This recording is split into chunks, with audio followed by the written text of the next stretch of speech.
3 horses, 3 dogs, 1 cat, just under 5 acres, 1 bird. And it's plenty to keep us busy.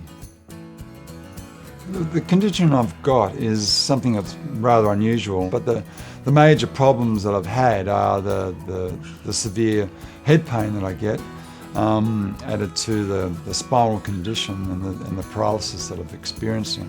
The neurologists that I've seen haven't been able to fully explain why it is or how it's come about, or the reason that I'm having the symptoms that I'm experiencing. And I'm just managing it with some medications and really lifestyle changes. It's about making sure that I don't undertake too heavy work. 1-year-old just told me I shouldn't lift anything heavier than a pen, although I've actually tended to stretch that quite a bit. And that's one of the challenges with living on these properties, where I will tend to overdo it, I guess, in many respects, and I'll have to find that balance, finding the right aids and the right ways of doing things. Paul is very, doesn't like me to be burdened with too much as well. So he's very conscious of the fact that he's always trying to do things to lighten the load, if you like, for me. And I think that sometimes that can be a bit challenging because he gets into trouble. My name's Rachel. I'm an occupational therapist at the Independent Living Centre of WA, and my role is to go into people's homes and complete occupational therapy assessments to assist them to find assistive technology items that might make their life easier, increase their independence and their safety, both within the home and the community. So working with Paul was quite a bit different to working with other people that might live in a standard residential setting.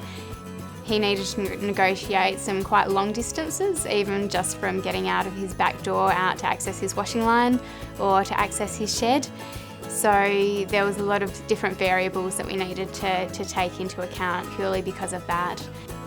Up until that point, we had actually been dealing with most of Paul's disabilities on our own, if you like.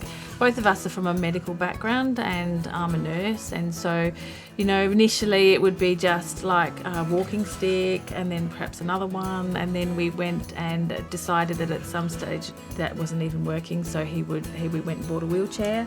But we were really flying blind and didn't really feel like we had much of an idea. We were struggling to make sense of what was available, and felt that we were a little, in a sense, at sea.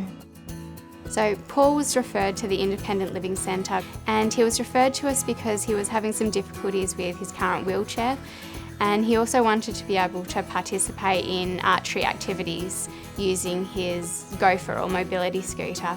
So the current wheelchair that he had been using was inappropriate in features and in sizing. Then that was causing some other issues with his posture and pain. But once we were able to access some of the services available through ILC, we were able to get some assistance with ramps, rails, all that sort of different stuff, as well as the obvious mobility aids as the gopher and the wheelchair.